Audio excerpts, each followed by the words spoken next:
Pertama-tama, marilah kita panjatkan puji syukur atas kehadiran Tuhan yang Maha Esa, atas berkat dan karunia-Nya kita semua dapat berkumpul di sini dalam keadaan yang sehat. Yang terhormat Ibu Guru Agama SMP Negeri 4 Komeng, Ibu Rofina Lowea, SAG, serta teman-teman seangkatan yang saya banggakan. Jadi berdirinya saya di sini dengan tujuan akan menyampaikan sedikit khotbah saya terkait tema yang sudah kita sepakati bersama, yaitu tentang kebersamaan itu indah. Pada kesempatan kali ini saya mengambil judul tentang bagaimana cara menjalin kebersamaan dalam keberagaman antar agama. Saudara-saudari sekalian yang dikasihi Tuhan kita Yesus Kristus, seperti yang kita ketahui bahwa kita hidup di negara Indonesia yang dimana sangat memiliki keberagaman, yaitu terdiri dari suku, agama, ras, maupun antar golongan. Untuk itu, saudara-saudari sekalian, sebagai umat beriman dan sekaligus sebagai anggota masyarakat, kita diajak untuk memandang perbedaan itu sebagai rangkaian kehidupan yang dapat tertata dengan indah sehingga tercipta kemajuan dan kesejahteraan bersama. Saudara-saudari sekalian, lingkungan hidup masyarakat Indonesia ini hampir keseluruhannya majemuk dari sisi agama. Tidak ada satu pun wilayah yang hanya dihuni oleh agama tertentu saja. Untuk itu berrelasi dengan agama, untuk itu berrelasi dengan orang yang berbeda agama tidak dapat dihindarkan. Jadi mau tidak mau, suka tidak suka, kita harus bergaul dan menjadikannya indah. Kita dapat melakukannya dengan melihat kisah Yesus yang mengusahakan kebersamaan tanpa membedakan. Ia tidak membatasi pergaulannya. Kita bisa melihat dalam Injil Matius bab 8 ayat 5 sampai dengan 13. Dalam teks tersebut, Yesus diminta oleh seorang perwira Romawi untuk menyembuhkan hambanya. Orang Romawi itu merupakan penjajah bangsa Yahudi, bangsanya Yesus sendiri. Akan tetapi sikap Yesus terhadap perwira itu adalah Yesus mau membuka diri terhadap orang asing itu. Ia dengan berbesar hati mendengarkan dan menyanggupi, lalu menyembuhkan hamba dari perwira tersebut. Pertanyaan bagi kita, mengapa Yesus bersikap demikian? Jawabannya, Yesus bersikap demikian karena Yesus tahu bahwa perwira itu merupakan seorang yang beriman.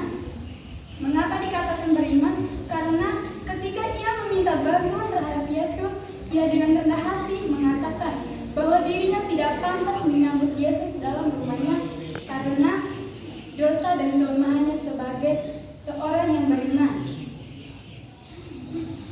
Ketika bangsanya, maka dari itu Yesus tidak melihat agama yang dianutnya, akan tetapi kebaikan yang ada di dalam dirinya. Maka dari ketika bangsanya membangun tembok dengan orang-orang asing, dengan orang-orang yang berbeda agama, Yesus justru membangun jembatan di antara mereka. Yesus adalah teladan bagi kita untuk mewujudkan kebersamaan dalam keberagaman. Dimanapun kita berada, saudara-saudari sekalian, dan dimanapun kita beraktivitas, hendaklah kita menjadi pelopor keharmonisan relasi antar warga-warga yang berbeda, terutama berbeda agama dan kepercayaan. Untuk itu, sebagai seorang pelajar, kita tentunya harus menjadi contoh di tengah masyarakat, bukan menjadi sumber masalah. Membangun toleransi antar umat beragama merupakan tanggung jawab seluruh anggota masyarakat, terutama sebagai seorang pelajar. Kita dapat memulainya dari lingkungan yang paling dekat, misalnya seperti lingkungan tempat tinggal dan sekolah. Berteman dan bergaul dengan orang yang berbeda agama dan kepercayaan merupakan cara paling sederhana dalam membangun kerukunan dan kebersamaan.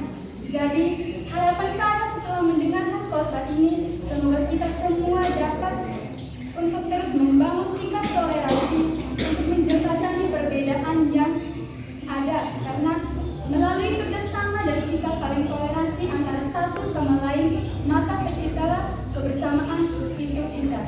Satu pesan yang harus kita tahu, karena Tuhan tidak pernah memandang perbedaan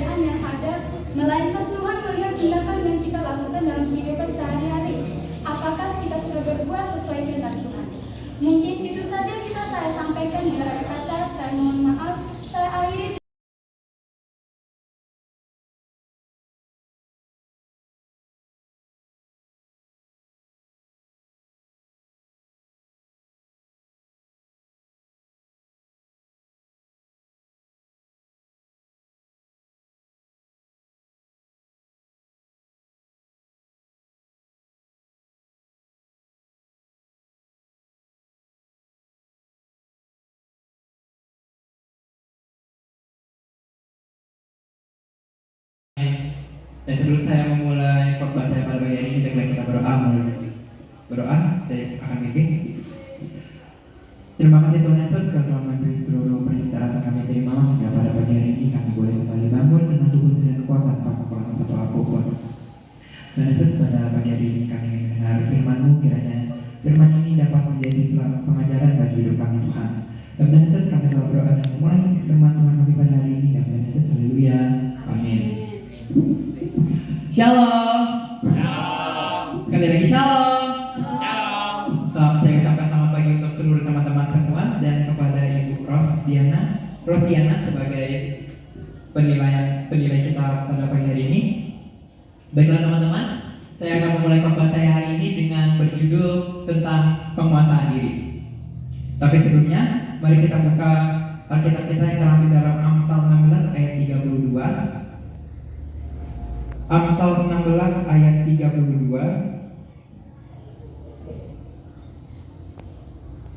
Demikian firman Tuhan. Orang yang sabar melebihi seorang pahlawan, orang yang menguasai dirinya melebihi orang yang berebut kota. Di dalam firman ini Amsal berkata, orang yang sabar melebihi seorang pahlawan, orang yang menguasai dirinya melebihi orang yang berebut kota. Pada zaman dahulu, orang-orang yang berebut kota itu dianggap orang yang hebat, seorang pahlawan, begitu. Jadi orang di sini Tuhan berkata, orang yang menguasai dirinya melebihi orang yang berebut kota. Berarti jika kita sebagai anak-anak Tuhan bisa menguasai dirinya, berarti kita lebih hebat daripada orang-orang itu. Selanjutnya, dan kita seperti kita ketahui dari ke-9 buah roh juga terdapat salah satu poinnya, yaitu tentang penguasaan diri. Sebenarnya penguasaan diri itu apa sih? Nah, penguasaan diri itu berarti kemampuan kita mengontrol, mengatur diri, dan mengendalikan diri kita. Bagaimana cara kita berbicara, bagaimana cara kita menahan kita dalam melakukan sesuatu, itu sudah termasuk tentang penguasaan diri. Saudara-saudari yang saya kasihi di dalam Tuhan Yesus, mengapa kita harus menguasai diri? Poin yang pertama, menguasai diri supaya kita bisa berdoa. Terdapat dalam 1 Petrus ayat 4, pasal 4 ayat yang ke-7. Mari kita buka bersama-sama. 1 Petrus pasal 4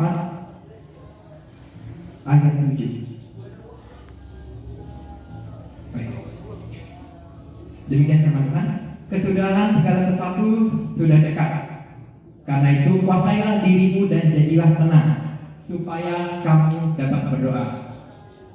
Saya akan lebih menandai tebal tentang dari kalimat karena itu kuasailah dirimu dan jadilah tenang, agar kamu bisa berdoa. Salah satu komunikasi kita kepada Tuhan yaitu dengan cara berdoa. Bagaimana kita mengungkapkan perasaan kita, emosi kita itu dengan cara berdoa. Namun tanpa penguasaan diri, kita tidak dapat mengutarakan emosi kita, perasaan kita kepada Tuhan.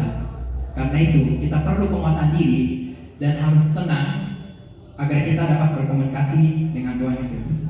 Poin yang kedua, menguasai diri menurut ukuran iman. Terdapat dalam Roma 12 ayat ketiga. Kita buka bersama-sama.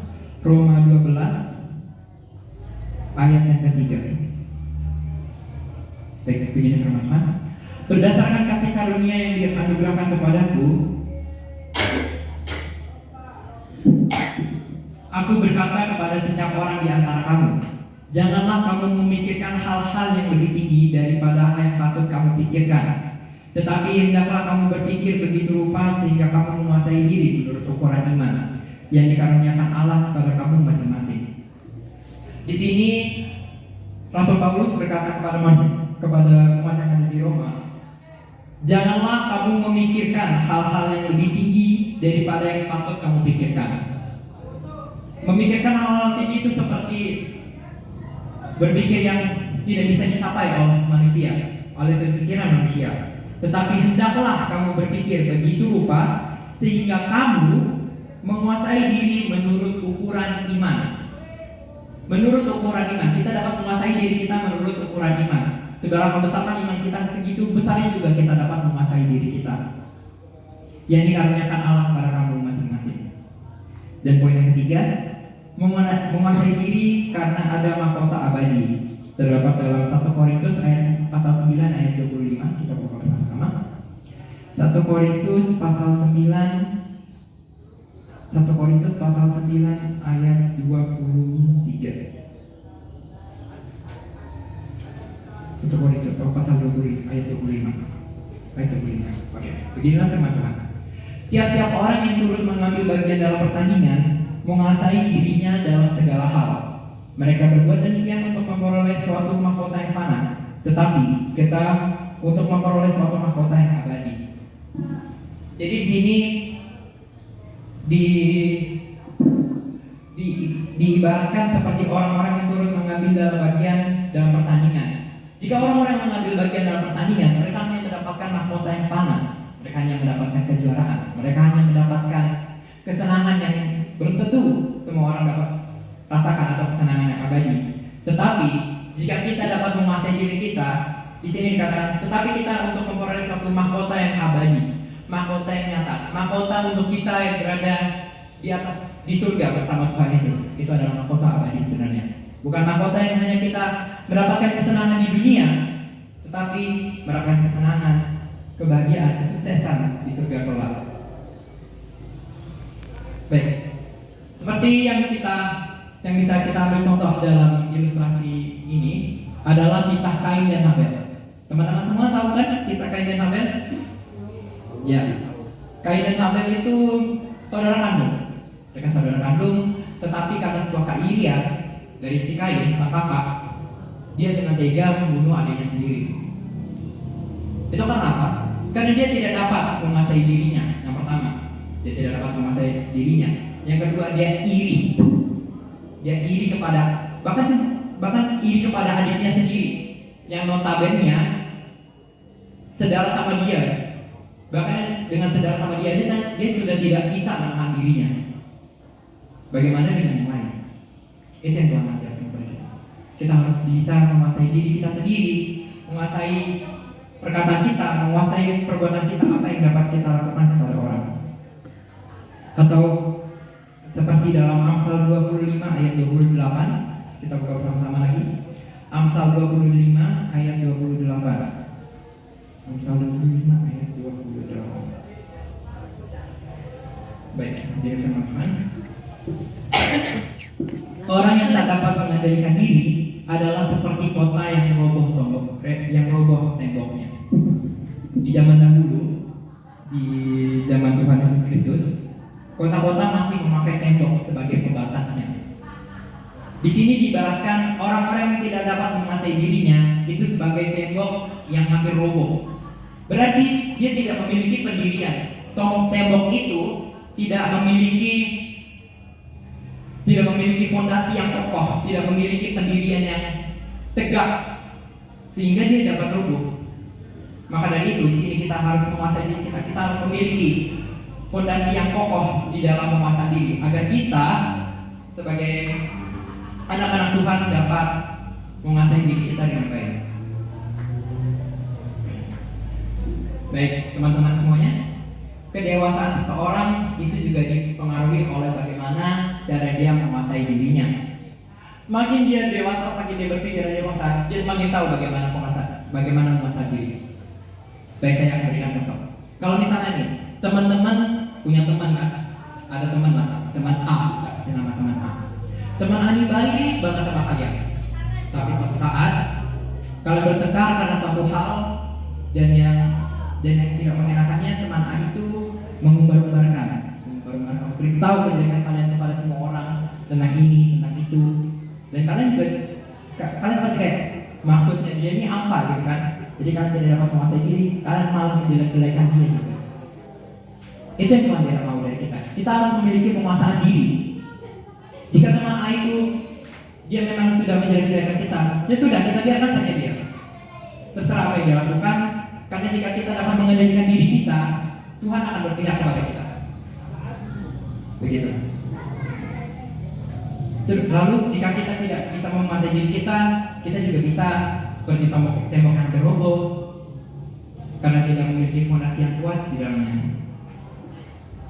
Dan bagi siapa yang dapat menguasai diri, terdapat mahkota baginya, seperti di dalam 1 Korintus pasal 9 ayat 25 tersebut. Jadi seluruh teman-teman yang ingin saya kasihi di dalam Tuhan Yesus Kristus, demikian khotbah saya tentang firman Tuhan saya tentang penguasaan diri pada hari ini. Kiranya semua kita dapat mengerti arti dari firman Tuhan ini dan dapat kita rasakan dan kita gunakan sehari-hari kita. Mari kita berdoa. Tuhan Yesus, terima kasih Kau telah memimpin seluruh jalannya aktivitas firman Tuhan kami pada pagi hari ini. Tuhan Yesus, yang kami ingin kembali melakukan aktivitas kami ini, kiranya Kau berkati firman Tuhan ini agar bisa menjadi pelajaran dan pedoman bagi hidup kami. Dalam Tuhan Yesus kami telah berdoa dan ucap syukur. Haleluya. Amin.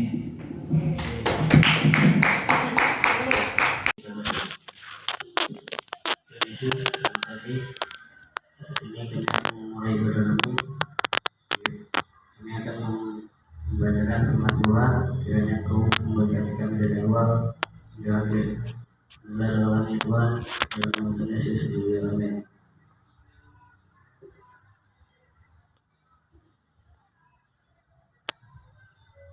Kita akan mendengarkan firman Tuhan yang terdapat dalam Filipi pasal 1 ayat 27 sampai yang 30.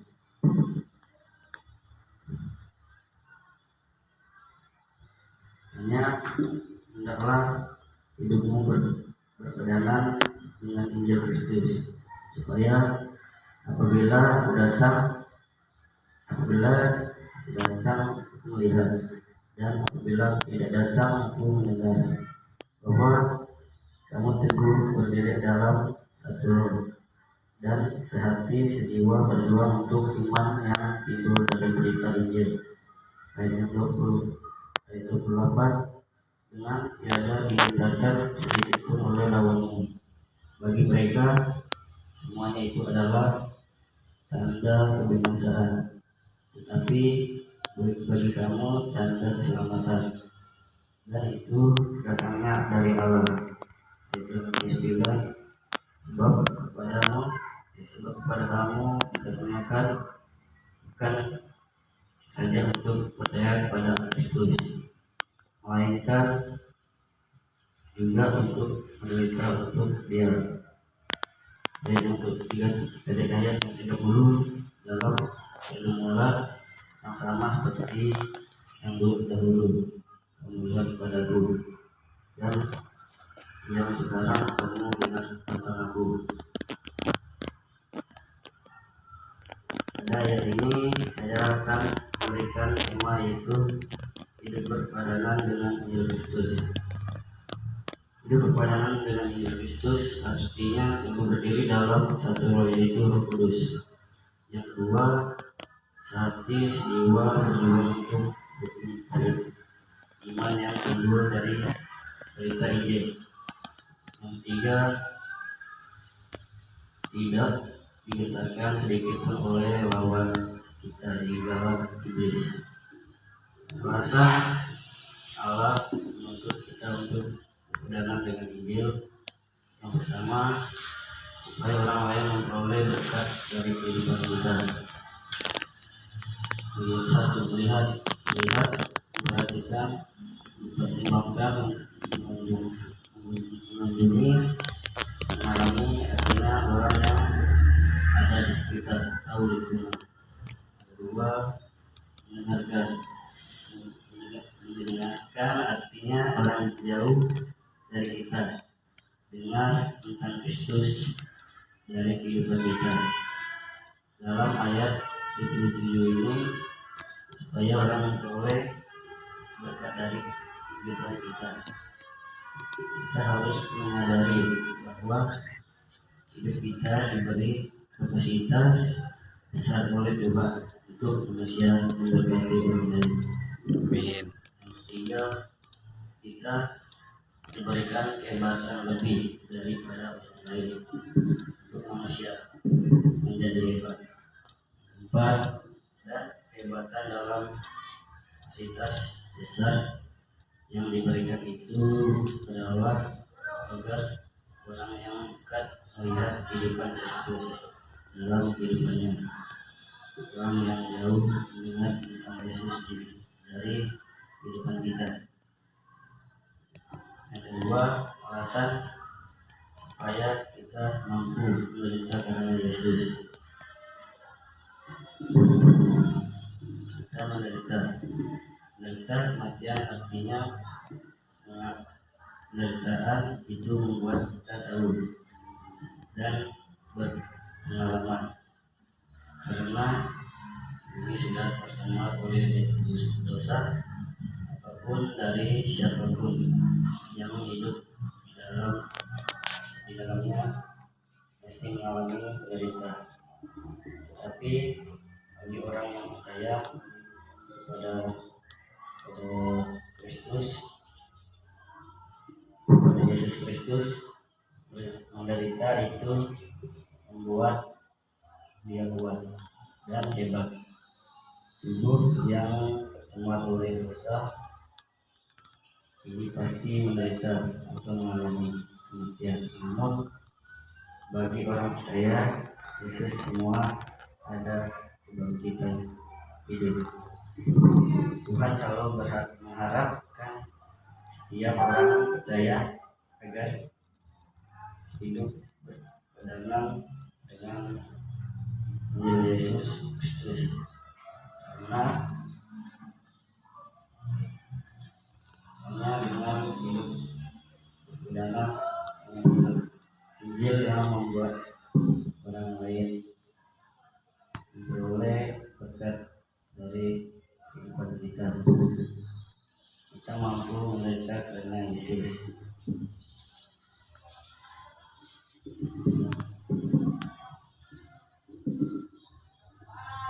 Ini saja firman Tuhan saya.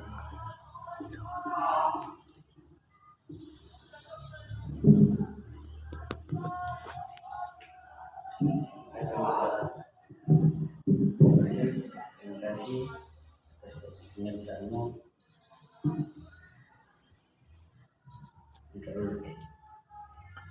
Kami sudah membacakan firman Tuhan.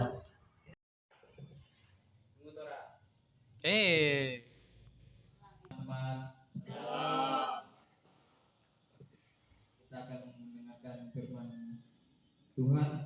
Namun sebelumnya mari kita satu berdoa. Tuhan Yesus, kita akan mendengarkan firman-Mu. Kiranya Engkau menyertai kami, sucikanlah hati dan pikiran kami untuk mendengarkan firman-Mu.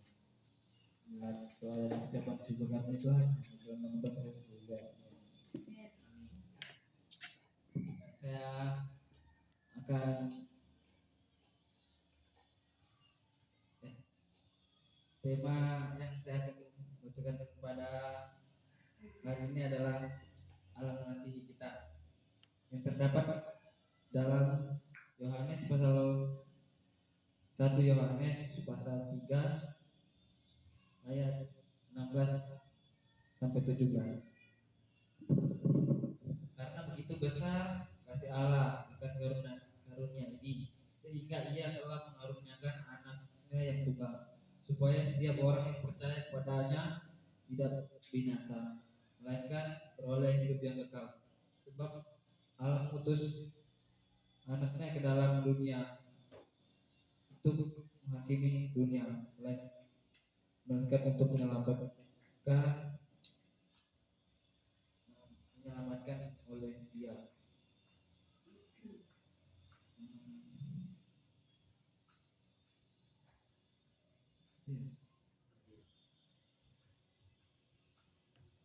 Kini kita tahu bahwa Allah telah mengasihi kita, sehingga Ia telah mengaruniakan anaknya.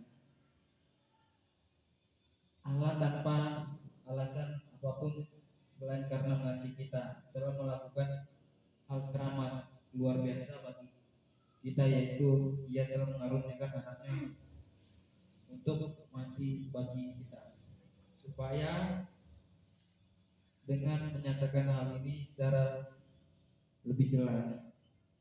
Allah Allah adalah kasih dan orang beriman kepada Allah harus mengasihi. Barang siapa mengasihi Allah, ia juga harus mengasihi saudaranya. Sangat indah kebenaran firman Tuhan dalam hidup suci yang terdapat pada 1 Yohanes pasal 4 ayat 19 sampai 21. Kita mengasihi Allah akan lebih dahulu. Kita mengasihi Allah karena Allah lebih dahulu mengasihi kita. Jika seseorang berkata, "Aku mengasihi Allah dan ia mengasihi saudaraku," maka ia akan pendusta. Ia adalah pendusta. Karena barang siapa yang tidak mengasihi saudaranya, jadi lihat, barang siapa yang tidak mengasihi saudaranya, barang siapa mengasihi dia harus juga mengasihi saudaranya.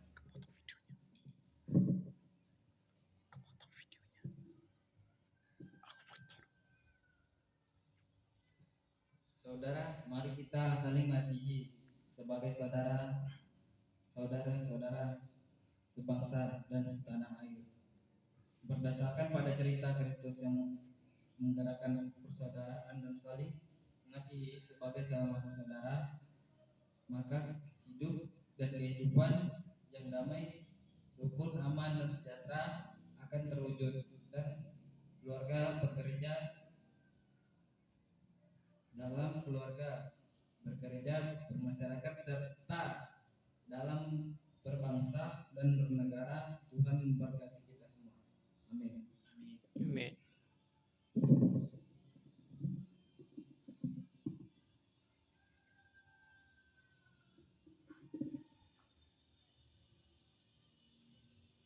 Dalam perumpamaan tentang seorang Samaria yang murah hati pada Lukas pasal 10 ayat 25 sampai 37 menjelaskan Tuhan Yesus mengajarkan kita supaya menunjukkan balasan kasih sama manusia. Bahkan dalam Matius pasal 25 ayat 37 sampai 40, Yesus berkata, "Maka orang-orang benar itu akan menjawab, ya, katanya, Tuhan,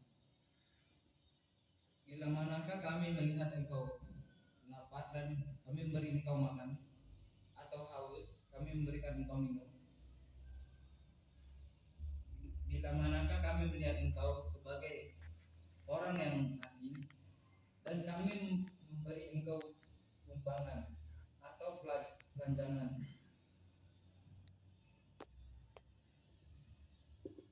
dan kami memberi Engkau pakaian, bagaimanakah kamu melihat engkau sakit atau dalam penjara dan kami mengunjungi Engkau?" Dan raja itu akan berkata, Aku berkata kepadamu, sungguh segala sesuatu yang kamu lakukan untuk salah seseorang saudaraku paling hina ini, kamu telah melakukan untukku.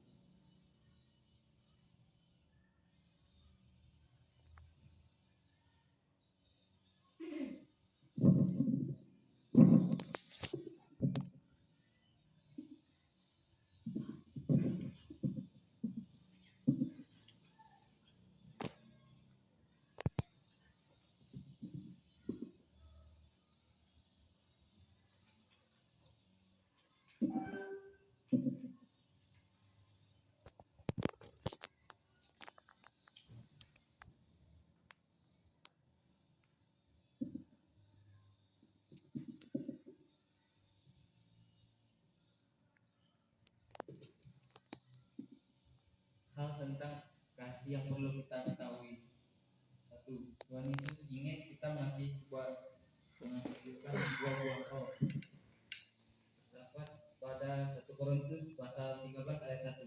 Sekalipun aku berkata-kata dengan semua bahasa manusia dan bahasa malaikat, tetapi jika aku mempunyai kasih, aku sama dengan gong yang berundang dan cenang yang berwincing. Melalui firman ini kembali mengingatkan kita bahwa kasih Allah salah satu dari buah-buah roh yang penting untuk kita ingat dan tunjukkan kepada semua orang agar juga dapat merasakan dampak dari buah-buah roh kehidupan, yaitu kasih, sukacita, damai sejahtera, kesabaran, kemurahan, kebaikan, kesetiaan, kelemah lembutan, serta penguasaan diri. Poin kedua adalah melalui firman Tuhan. Poin yang kedua adalah Allah adalah kasih. Melalui firman Tuhan yang diambil dari 1 Yohanes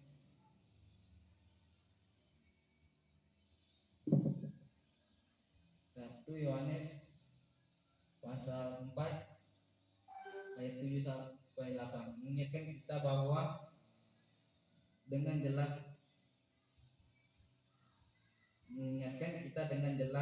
saudara-saudaraku yang kasih, marilah kita saling mengasihi sebab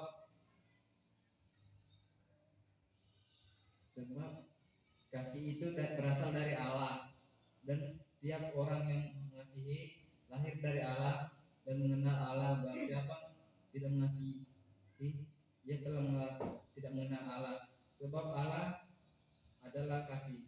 Jadi melalui ayat ini kita dapat mengingatkan kembali tentang mengasihi Allah. Ia telah benar-benar mengenalnya, sehingga melalui kisah kita dapat mencerminkan kepribadian dan perilaku kita sebagai anak Allah.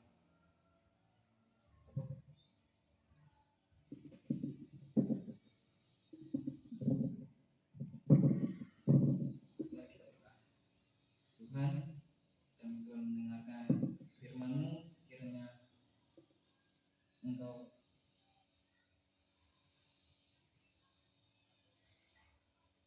menanamkan dalam hati dan pikiran kami. Kini kami akan beraktivitas kembali.